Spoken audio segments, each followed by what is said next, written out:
Éxitos 99.7. Música sin fronteras.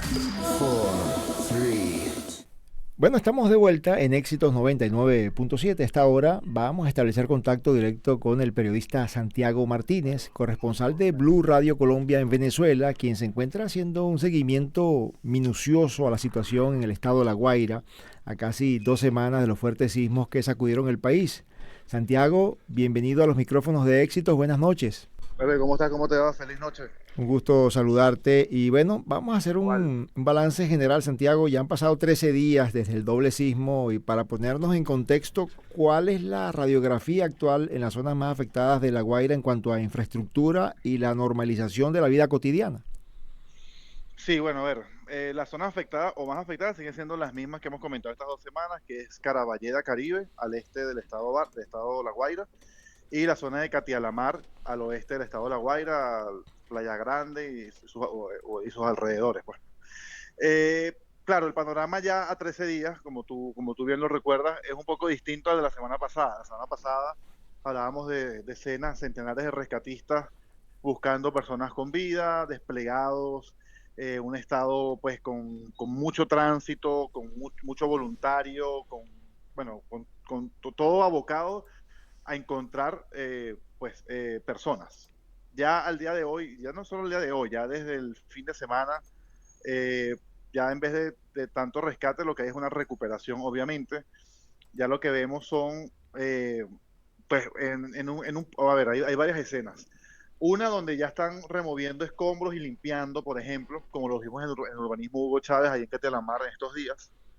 Eso es una escena. Otra escena es esas montañas muy grandes de escombros por edificios caídos, un poco menos, porque ya han ido removiendo también, aunque no en su totalidad, grupos de familias o de personas frente a estructuras totalmente caídas porque saben que hay un familiar allí, que está allí, que no ha sido rescatado. Me pasó en el edificio Bahía del Mar el día domingo, conversaba con algunos familiares y habían 5 personas que no habían aparecido, 4 de la misma familia y una persona adicional. Justamente en ese momento las maquinarias lograron divisar y consiguieron pues, a esta familia que faltaba. Eso fue el día domingo. Está el edificio Belo Horizonte en Catialamar, uno de los más emblemáticos de esa zona, que tienen mayor tiempo allí. Allí, quizás, y te hago este detalle exacto, es la caída eh, que más llama la atención. Un edificio de 17 pisos, los 4 primeros pisos quedaron de pie, del 5 al 8 quedaron aplastados y del 9 al 17 se fueron hacia un lado. Entonces, esas personas que estaban entre el 5 y el 8, obviamente esos cuerpos siguen estando ya allí.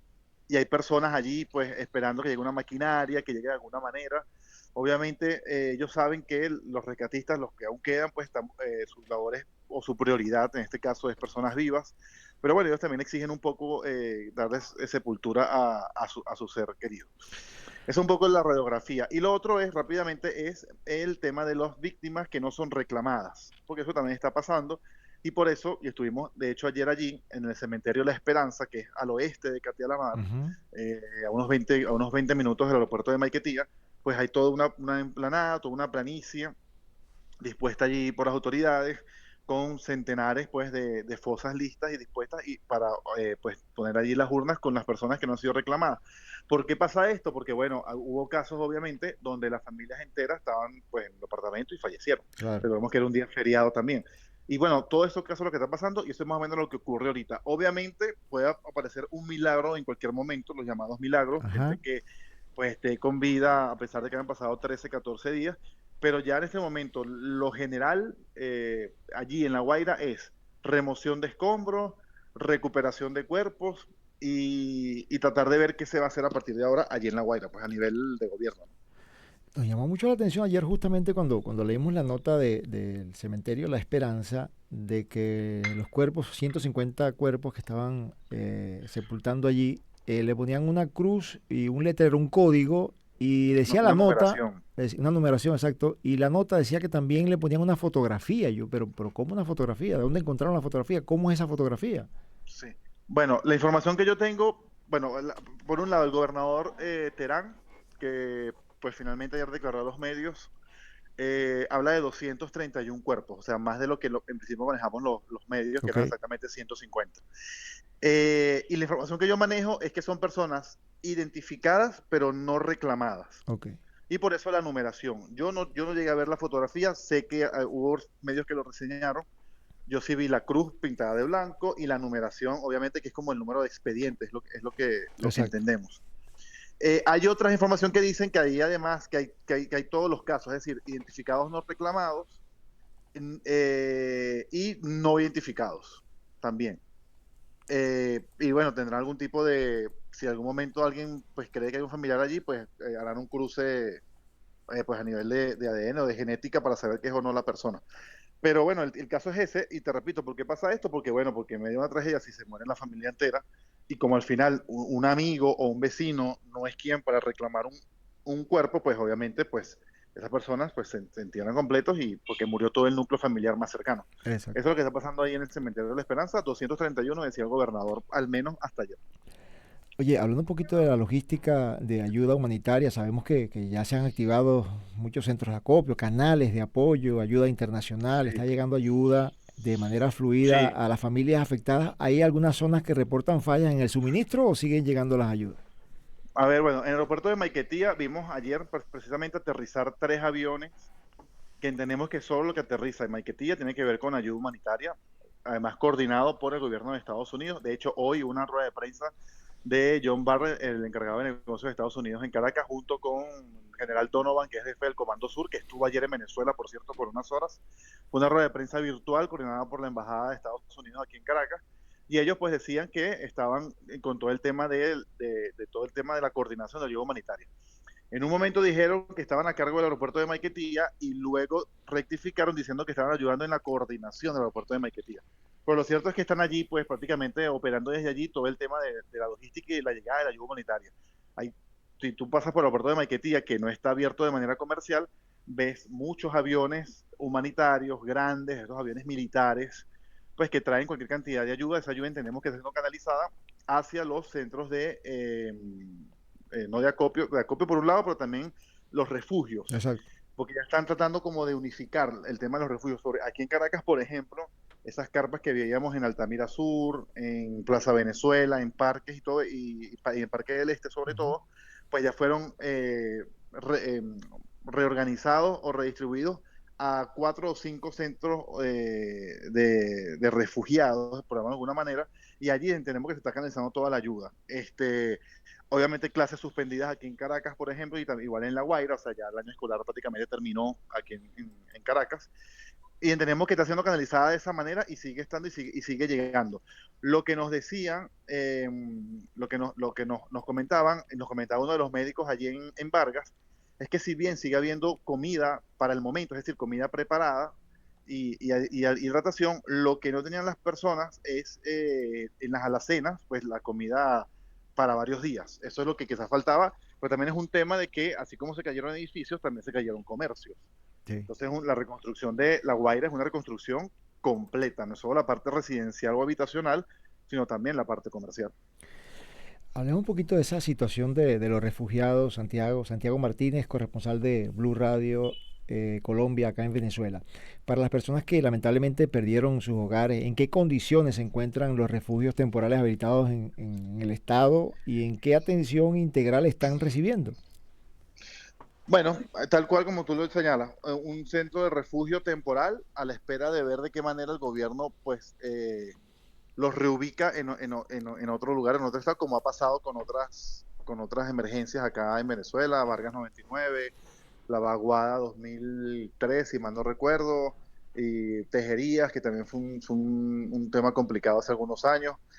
Pues están allí a la espera de que de alguna manera tengan algún apoyo gubernamental para tener una casa, un techo. Normalmente lo que sucede, si nos vamos a lo que normalmente ha pasado, son personas que pues terminan yéndose a otro estado, a otra ciudad, a otra región, pues a prácticamente rehacer su vida. Pues no suelen quedarse en la zona, lo cual obviamente genera un problema porque probablemente la persona tiene un trabajo en Caracas o en La Guaira, en este caso, el hijo o la hija estudian aquí, pero bueno, es un tema ya de una ayuda integral de parte del gobierno en ese caso. Por lo pronto están allí. En el caso de Chacao, por ejemplo, un municipio pequeño aquí en Caracas, que fue la mayor afectación en el caso de la capital. Hoy justamente escuchamos al alcalde Gustavo Duque decir que tenían una alianza o una ayuda de parte de hoteles en Chacao junto con la banca privada para ayudar a estas personas que, aunque el edificio esté de pie, es un edificio con la etiqueta roja de que Ujú. necesita necesita ser prácticamente eh, atendido en su totalidad por el daño que sufrió la infraestructura. En el caso de Chacao, que es un municipio más pequeño, por el más afectado, están las etiquetas verde, amarillo y rojo como un semáforo. Y todas estas personas, pues tienen, al menos por un par de meses, van a estar allí mientras ven la manera de trasladar el edificio. Pero obviamente Chacao es un municipio pequeño, es un municipio con recursos y pueden atender, pero algo más masivo, algo más grande como el tema de La Guaira, pues obviamente necesita una atención más grande de parte del Estado. Y como te decía, como justamente entramos en un... Ah, bueno, perdón. En esos refugios también están en Naciones Unidas y UNICEF. Es importante destacar eso, porque UNICEF está atendiendo a la parte infantil, la parte de niños, Qué ya han bueno. pedido recursos, y hay toda una atención allí, especialmente a los niños, y además por lo que te decía, ya entraron prácticamente en vacaciones escolares, y van a ser 2 meses y tanto, hasta mediados de septiembre, que nuevamente arranque el año escolar. O sea, por lo pronto creo que el gobierno va a aprovechar el tema, esto es una opinión personal, pero es lo que pareciera. El gobierno va a aprovechar las vacaciones escolares para de una manera ver de qué forma reubica a estas familias, sobre todo núcleos familiares con niños, y probablemente los veamos yendo a otros estados como ha pasado en otras tragedias. Pero por ahora la atención está allí tanto de parte del gobierno como de organismos internacionales porque, bueno, para buena suerte también, pues una vez pasó todo esto, el gobierno aceptó la ayuda prácticamente de todo el mundo y todo el mundo se vino para acá sin importar los temas políticos que estaban presentes en ese momento. Santiago, en cuanto hablaste un poquito hace rato de la reactivación comercial, el comercio y el turismo, que bueno, son el motor económico de La Guaira, ¿cómo va el proceso de reapertura de negocios? ¿Hay confianza en los comerciantes para abrir o predomina todavía el temor por las evaluaciones estructurales? El tema, Pepe, es que no hay, así como no hay un edificio sano, como te he comentado yo, no hay un comercio que haya, o sea, o habrá muy pocos comercios que habrán quedado de pie con la posibilidad de poder abrir nuevamente. O sea, la devastación fue muy grande Wow. en toda La Guaira. Entonces, es un tema. Y el aeropuerto de Maiquetía, que obviamente es el motor turístico, o al menos de flujo de personas, al menos en una parte del estado de La Guaira, Sí. sigue estando cerrado. Ayer se hablaba, de hecho, lo pude observar a lo lejos, a la distancia, una revisión de la pista, de una de las pistas del aeropuerto de Maiquetía, para habilitar para de nuevamente pues que haya vuelos, porque por ahora todo está saliendo por Valencia, pero el aeropuerto Arturo Michelena es un aeropuerto mucho más pequeño que el aeropuerto de Maiquetía. Entonces obviamente se desborda y no en la Claro. frecuencia de vuelos en este momento.